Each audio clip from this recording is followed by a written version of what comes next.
আমার স্ক্রিনটা দেখা যাচ্ছে।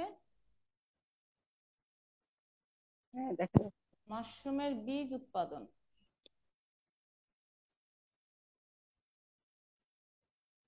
এই মাশরুমের বীজ উৎপাদন আহ, যে ধাপগুলো, আমরা যদি এই ধাপগুলো একবার একটু খেয়াল করি। প্রথম যে ধাপটা আমরা দেখছি পিডিএ মিডিয়া। এই পিডিএ মিডিয়াটা হচ্ছে কমন একটা মিডিয়া, পটেটো ডেক্সট্রোজ এগার মিডিয়া মাশরুম উৎপাদনের জন্য।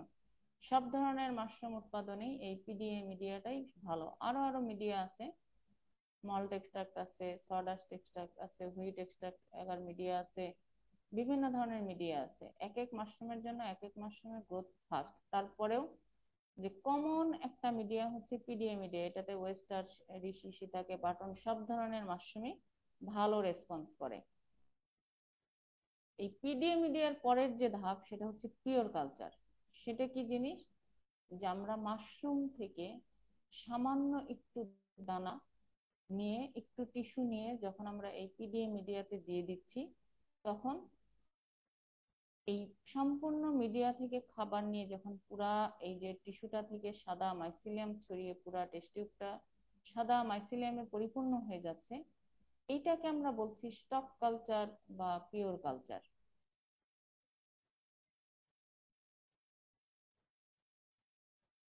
এটাকে বলা হচ্ছে স্টক কালচার বা পিওর কালচার। এটাই হচ্ছে আসলে মাশরুমের ব্রিডার সিড। এটা কিছুই না, পিডিএ মিডিয়া বানানো হচ্ছে। সেই পিডিএ মিডিয়াতে জীবাণুমুক্ত পরিবেশে সামান্য টিস্যু দেওয়া হচ্ছে, যখন পুরা টেস্ট টিউবটা সাদা মাইসিলাম দ্বারা কাভার করছে, সেটাকে আমরা বলছি পিওর কালচার বা স্টক কালচার। এইবার আসি master mother culture. Master mother কালচারটা কি? মাস্টার মাদার কালচারটা হলো এইখানে একটা মিডিয়া তৈরি করা হয়। সেটা ধান দিয়ে হতে পারে, গম দিয়ে হতে পারে, এখানে কাঠের গুঁড়াটা দেখানো হয়েছে, কাঠের গুঁড়া হতে পারে। মিডিয়াটা কেন? খাবারের জন্য। এই মিডিয়া বানানোর পরে এটাকে জীবাণুমুক্ত করা হয়। তারপরে জীবাণুমুক্ত পরিবেশে যখন এই যে মাইসিলিয়াম গুলো গ্রো করছে, এই যে টিস্যুটা, এইখান থেকে সামান্য অংশ নিয়ে যখন এটার মুখে দেওয়া হয়, এইখান থেকে যখন পুরাটা বেড়ে সাদা মাইসিলিয়াম দ্বারা কাভার করে যায়, তখন এটাকে বলা হচ্ছে মাস্টার মাদার কালচার। দেন আসি আমরা মাদার কালচার। এই মাদার কালচারটা হচ্ছে যে সেম মিডিয়া, আমরা যেই মিডিয়া এখানে ব্যবহার করেছিলাম সেই একই মিডিয়া, শুধু পার্থক্য কি? এইখান থেকে 1 চামচ পরিমাণ নিয়ে এখানে দেওয়া হচ্ছে। দেওয়ার পরে এই পুরা মিডিয়াটা যখন সাদা মাইসিলাম দ্বারা ভরে যাচ্ছে, তখন এটাকে বলা হচ্ছে মাদার কালচার। এই মাদার কালচার থেকে আবার বীজ দেওয়া হচ্ছে এইখানে, এটাকে বলা হচ্ছে বাণিজ্যিক স্পন।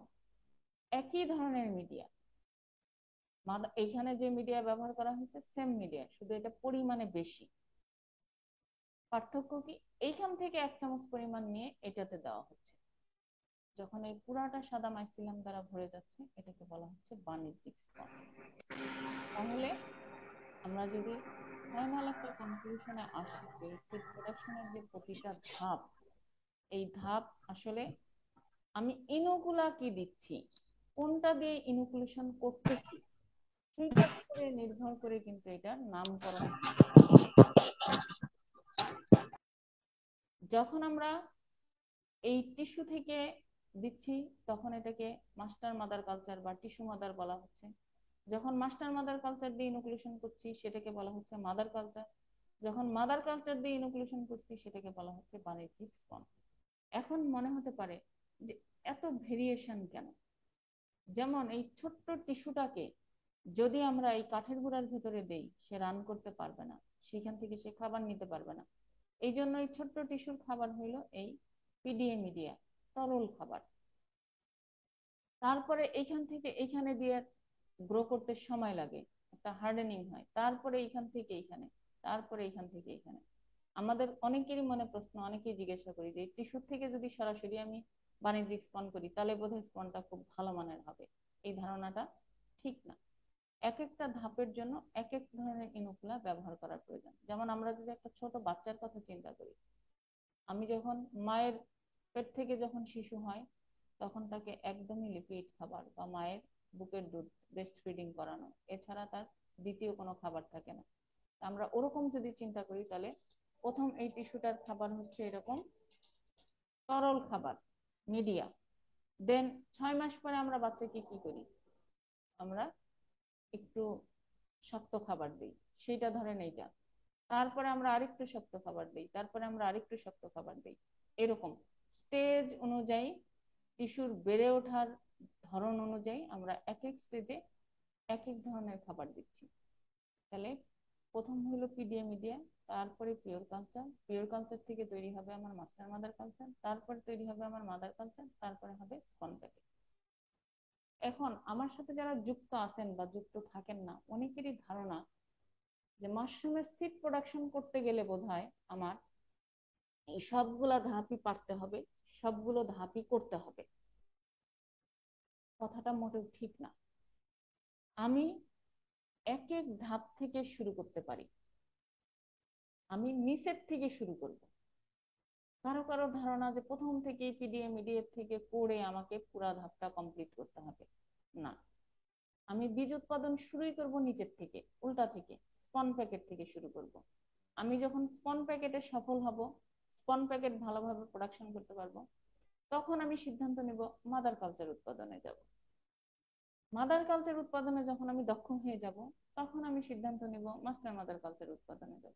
দেন আমি সিদ্ধান্ত নিব পিওর কালচার প্রোডাকশনে যাব। আমাদের এখানে সরাসরি ট্রেনিং নিতে এসেও অনেকের ধারণা যে আসছি সবই শিখে যাই। একসাথে এই 5টা ধাপ শিখতে হলে আমার ইনভেস্টমেন্ট বেশি লাগবে, কারিগরি জ্ঞানও বেশি লাগবে, এবং দেখা যাবে যে আমি 5টা ধাপই একসাথে শিখে গেলে কোনো ধাপই পারছি না। তাহলে সবচেয়ে সুবিধা কি, যারা প্রথমেই সিড প্রোডাকশন করতে চাচ্ছেন, এই বাণিজ্যিক স্পন প্যাকেট দিয়ে শুরু করবেন। তাতে আপনার ইনভেস্ট কম, মোটামুটি কারিগরি দক্ষতা হলেই চলবে। দেন এটাতে সফল হলে মাদার কালচার প্রোডাকশনে যাবেন, মাদার কালচার সফল হলে মাস্টার মাদার কালচার প্রোডাকশনে যাবেন, তারপরে পিওর কালচার। ধীরে ধীরে আপনার ফার্মের আয় থেকেই আপনি ইনভেস্ট করবেন এবং এক এক ধাপ থেকে সুইচ করে আপনি আরেক ধাপে চলে যাবেন। প্রয়োজনে আপনি যখন ল্যাব সেট আপ দিবেন, তখন আপনার আন্ডারে আবার কিছু চাষি দিয়ে আপনি বাণিজ্যিক স্পন প্যাকেটও উৎপাদন করাতে পারেন। এইভাবে আপনাকে সিদ্ধান্ত নিতে হবে। একেবারে যদি লাভ দিয়ে আমরা সবগুলা বীজ উৎপাদন, অনেকে ভুল বোঝে যে আমি শিখতে চাচ্ছি, আমাকে শেখানো হচ্ছে না কেন। এটা আপনার শিখার জায়গা, এখানে আপনি সবই শিখতে পারবেন।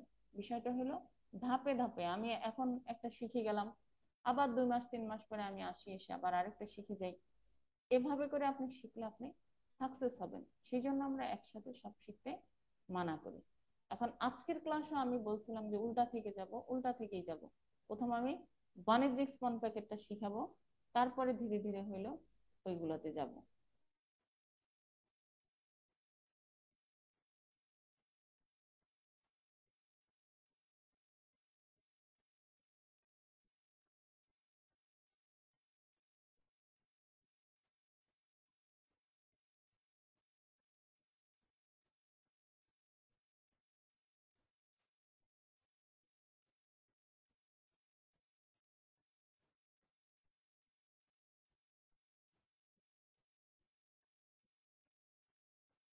আমরা প্রথমেই শিখবো হচ্ছে বাণিজ্যিক স্পন প্রস্তুত প্রণালী।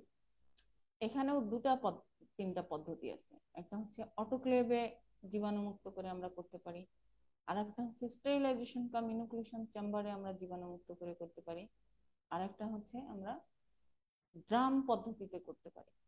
প্রথম যিনি শুরু করবেন তাকে আমি বলবো যে আপনি অটোক্লেভে যাবেন না, আপনি ড্রাম দিয়ে শুরু করবেন, অথবা স্টেরিলাইজেশন কাম ইনোকুলেশন চেম্বার দিয়ে শুরু করবেন। যদি এমন হয় যে আপনার স্টেরিলাইজেশন কাম ইনোকুলেশন চেম্বার কেনারও আপনার সামর্থ্য নাই, তাহলে আপনি প্রথম পর্যায়ে ড্রাম দিয়েই শুরু করবেন। বসতে বলো। হুম, বসতে বলো। ড্রাম দিয়ে শুরু করতে হবে। কেন ড্রাম দিয়ে শুরু করতে হবে? যে সবসময় টার্গেট থাকতে হবে যে আমি যদি মাশরুম উৎপাদন করতে চাই, তাহলে আমার বীজের প্রাপ্তি নিশ্চিত করতে হবে। সেই বীজের প্রাপ্তি আমি কিভাবে নিশ্চিত করব? যদি আমার নিকটবর্তী কোনো স্থানে আমার ভালো একজন উদ্যোক্তা থাকে, তার উপরে আমি নির্ভরশীল হব, অথবা আমার নিজের বীজ আমি নিজে তৈরি করব। এই যে কুরিয়ারে বীজ প্রাপ্তি, আমি যেদিন চাচ্ছি সেদিন পাচ্ছি না, আমার অনেক সময় লেগে যাচ্ছে, তাতে কিন্তু আমার চাষের হ্যাম্পার হচ্ছে। এই জন্য আমার ড্রাম পদ্ধতির সুবিধা কেন, যে ড্রাম পদ্ধতি হলে অল্প ইনভেস্ট করে অল্প প্রযুক্তি নিয়ে আমি আমার নিজের বীজ উৎপাদনের কাজটা শুরু করতে পারছি। তাহলে নিজের বীজ যদি নিজে উৎপাদন করতে পারি, আমার পরনির্ভরশীলতা যদি কমে যায়, আমার মাশরুম উৎপাদনে সাকসেস আসবে। আর যদি আমার ধারে কাছে কোনো বিশ্বস্ত ভালো আমার উদ্যোক্তা থাকে, তার উপরে যদি আমি নির্ভরশীল হতে পারি, তাহলে আমার চলে। অর্থাৎ আমাকে যে কোনো ভাবে বীজ প্রাপ্তি নিশ্চিত করতে হবে, অথবা একই এলাকায় সবারই যে বীজ প্রাপ্তি বীজ উৎপাদন করতে হবে তা না। আমার আশেপাশে যদি এরকম থাকে যে আমরা একসাথে 20 জন 10 জন শিখতে চাচ্ছি, তাহলে আমি বাণিজ্যিক স্পন উৎপাদন করতে পারি, আরেকজন আমার কাছ থেকে এই বাণিজ্যিক স্পন নিয়ে যে খড়ের স্পন উৎপাদন করতে পারে, বাদ বাকি 5-7 জন তাদেরকে আমরা এই বীজ সাপ্লাই দিলে তারা চাষ করতে পারে। এরকম যদি আমরা গ্রুপ তৈরি করে নেই, এভাবে যদি চাষে আগাই, তাহলে দেখা যাবে যে আমি সফল হব। আরেকজন আমরা সবার মাশরুমটা মার্কেটিং করতে পারি। কিন্তু দেখা যায় কি, আজকের ক্লাসে আমি একটু কথা অন্যদিকে বলছি, ক্লাস কম নিচ্ছি, যে আমাদের যদি প্ল্যান ঠিক না থাকে, তাহলে দেখা যায় যে সেই কাজে আমরা সাকসেস হতে পারি না। যেমন আমার সাথে যুক্ত হয়েছে জিনিয়া বরগুনা, সে ভালো বীজ উৎপাদন করতে পারে, সে কাঠের গুঁড়া বাণিজ্যিক বীজ উৎপাদন করে, এটা দিয়ে সে শুরু করেছে। তাহলে এখন তার কাজ হবে কি, তার আন্ডারে কিছু চাষি তৈরি করা, যারা এই কাঠের গুঁড়ার বীজ নিয়ে যে খড় দিয়ে বাণিজ্যিক স্পন তৈরি করবে, উনি তাদেরকে এটা শিখাই দিবে, তাদেরকে গাইড করবে, তাদের কাছাকাছি থাকবে। তাহলে লাভ কি, তার কাঠের গুঁড়ার বীজগুলো কিন্তু বিক্রি হয়ে গেল, বাকিরা কিন্তু খড়ের প্যাকেট শিখে গেল। এইবার এই খড়ের প্যাকেট গুলা দিয়ে উনি নিজে প্রোডাকশন করবেন, এবং ওনাদের আন্ডারে আরো এরকম 4-5 জন চাষি তৈরি করতে পারে, যাদেরকে দিয়ে এই চাষটা করাবে। তারপরে এরা সবাই মিলে যখন মার্কেটিং করবে, তখন দেখা যাবে যে সবারই লাভ হবে। এককভাবে কিন্তু এই মাশরুম যে আমি একাই সব পারবো, এটা কিন্তু সম্ভব না। একটা সময় দেখা যাবে যে জিনিয়া 2 বছর ধরে মাশরুম চাষ করছে, 3 বছর 4 বছর গেলে জিনিয়া তখন আর স্পনই উৎপাদন করবে না, সে তখন চলে যাবে আবার মাদার কালচার প্রোডাকশনে। তার ফার্মের আয় দিয়ে সে আয় বাড়ায় ল্যাব সেট আপ দিবে, যাকে সে খড়ের প্যাকেট বানানো তৈরি করছিল, সে আবার তখন যাবে বাণিজ্যিক স্পন উৎপাদনে। এইভাবে কিন্তু একটা সিস্টেম মতো আগাতে হবে। হুমড়ি খেয়ে পড়ে যে আমি একাই সব পারবো সব করব, এরকম চিন্তা করলে কিন্তু মাশরুম চাষে লাভবান হওয়া যাবে না।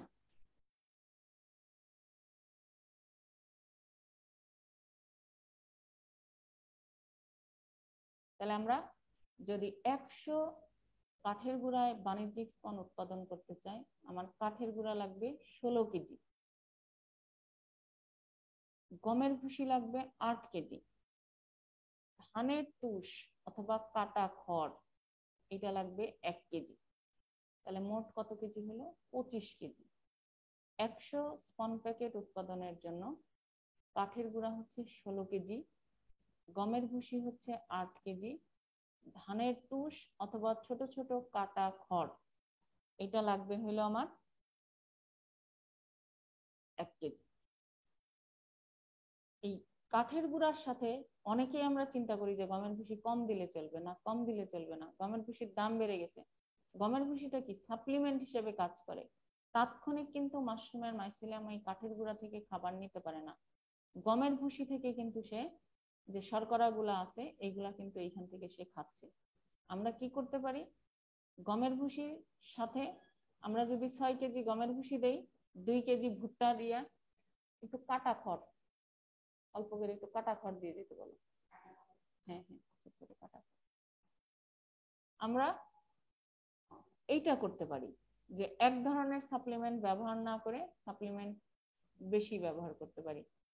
যেমন আমি গমের ভুসির সাথে 6 কেজি গমের ভুসি দিলাম, 2 কেজি ভুট্টার পাউডার এখানে ব্যবহার করলাম, বা ভুট্টার কুচি ইউজ করলাম, সেটা করা যেতে পারে। বা ধানের খড় যেখানে 1 কেজি ব্যবহার করতেছি, গমের ভুসি যদি 7 কেজি দেই, আমি 2 কেজি ধানের খড় ইউজ করলাম কাটা ছোট ছোট। কিন্তু এই প্যাকেট দিয়ে কিন্তু তখন আবার আমি খড়ে ওয়েস্টার প্যাকেট কিন্তু বানাইতে পারবো না।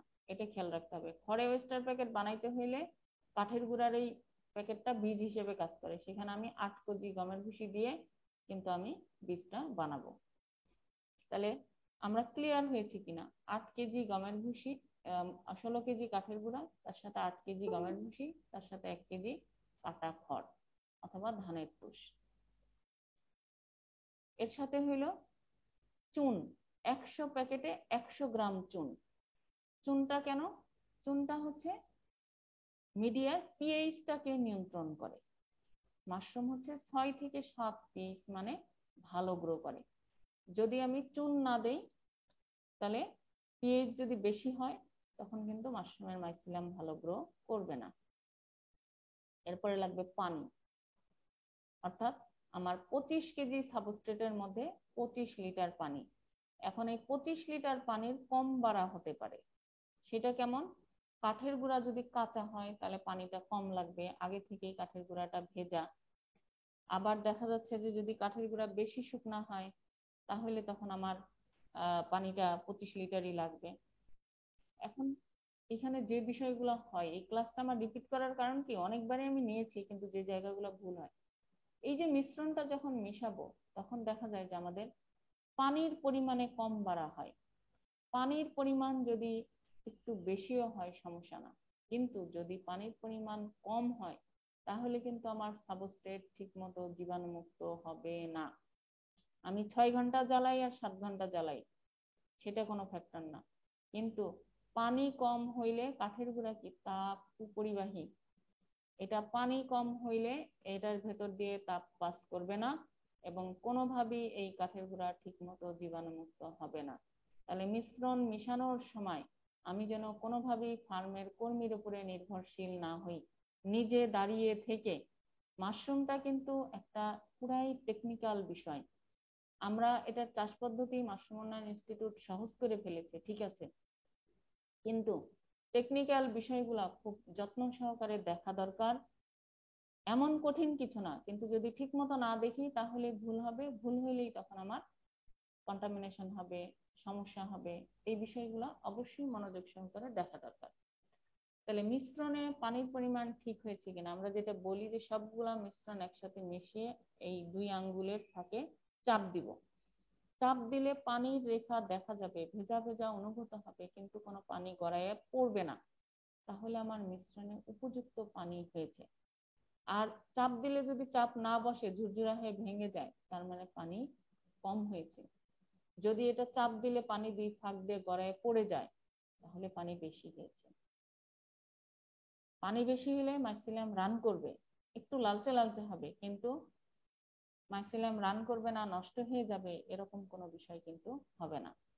তাহলে সবগুলা মিশ্রণ আমরা যদি কমার্শিয়ালি অনেক বেশি পরিমাণে করি তাহলে এরকম মিক্সচার মেশিনের ভিতরে মেশাতে পারি, আমরা চাইলে হাত দিয়েও মেশাতে পারি। মেশানোর পরে আমরা 7-10 পিপিতে যদি ড্রামে দেই তাহলে আমরা পিপিটা ডাবল করে নিব, অটোক্লেভে দিলেও ডাবল করে নিব। আর যদি আমি স্টেরিলাইজেশন কাম ইনোকুলেশন চেম্বারের ভিতরে দেই তাহলে পিপি সিঙ্গেল করে নিলেও চলবে, একটা পিপি ব্যবহার করলেও চলবে। তাহলে আমরা এরকম পিপি ব্যাগের ভিতরে এই মিশ্রণটা আধা কেজি করে ভরবো। এইখানে একটা ভুল হয় অনেক সময়, আমরা কি করি, এই ওয়ার্কশপে ফ্যান ব্যবহার করি, ফ্যান ব্যবহার নিজের আরামের জন্য ফ্যান ব্যবহার করে সেখানে কাজ করি। দেখা যায় যে আমি মিশ্রণটা মিশাইছি, এই প্যাকেট 200 প্যাকেট বানাইতে আমার অনেকক্ষণ সময় লাগতেছে, ফ্যানের বাতাসে আমার মিশ্রণটা খানিকটা শুকায় গিয়েছে। এটা খেয়াল করতে হবে যে আমি 50 প্যাকেট বানাইছি, 60 প্যাকেট বানাইছি, আমার কাছে যদি মনে হয় যে মিশ্রণটা ফ্যানের বাতাসে শুকায় গেছে, তাহলে আবার একটু পানি স্প্রে করে মিশ্রণটাকে ভিজায় নিয়ে তারপরে কিন্তু বাকি প্যাকেট বানানো। এটা কিন্তু একদম প্র্যাকটিক্যালি দেখা যাচ্ছে যে যারা প্যাকেট বানাচ্ছে ওখানে গিয়ে দেখা যাচ্ছে যে 9টায় মিশ্রণ মিশাইছে, 11টায় প্যাকেট বানানো শেষ হয় না, 11টার সময় যখন বাদ বাকি প্যাকেট গুলো বানাচ্ছে সেই প্যাকেট কিন্তু শুকায় যাচ্ছে। তাহলে ওখানে কিন্তু আবার একটু পানি স্প্রে করে নিয়ে তারপরে কিন্তু বানানো দরকার। আমার সাথে বান্দরবন যুক্ত আছে, সে তো বীজ বানায়, সে কি বলে, এরকম হয় না যে ফ্যানের বাতাসে শুকায় গেছে, তখন আবার মিশ্রণটার ভিতরে হালকা পানি ছিটিয়ে দিয়ে আমরা এরকম মিশিয়ে প্যাক করব। প্যাক করার পরে কি করব, নেক করাবো। নেক করানোর পরে আমরা কি করব, টেনে এরকম করে বাঁধবো, তারপরে রাবার ব্যান্ড দিয়ে বাঁধবো এবং মুখে কি করব আমরা তুলা লাগাবো। হ্যাঁ, দেখ।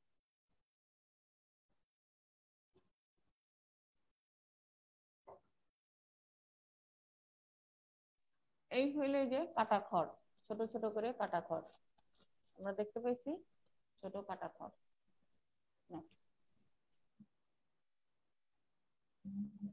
তাহলে এরকম প্যাকেট বাঁধার পরে আমাদের কি করতে হবে? জীবাণু মুক্ত করতে হবে। এখন আমরা বলছিলাম যে 3টা জায়গায় জীবাণু মুক্ত করা যাবে, একটা হলো ড্রামে, একটা হলো অটোক্লেভে, আর একটা হলো স্টেরিলাইজেশন কাম ইনোকুলেশন চেম্বারে। যদি আমরা ড্রাম এবং অটোক্লেভে জীবাণু মুক্ত করি তাহলে মুখে তুলা দিতে হবে এবং উপরে মুখে ব্রাউন পেপার অথবা ওই যে পিপি কেটেও আমরা লাগাই, এটা লাগাতে হবে। আর যদি স্টেরিলাইজেশন কাম ইনোকুলেশন চেম্বারে বাঁধি, জীবাণু মুক্ত করি, তাহলে আমরা প্যাকেটটা শুধু এরকম করে বাঁধবো, মুখে কোনো তুলাও দিব না, কোনো ব্রাউন পেপারও দিব না, কোনো কিছু দেওয়ার প্রয়োজন হবে না।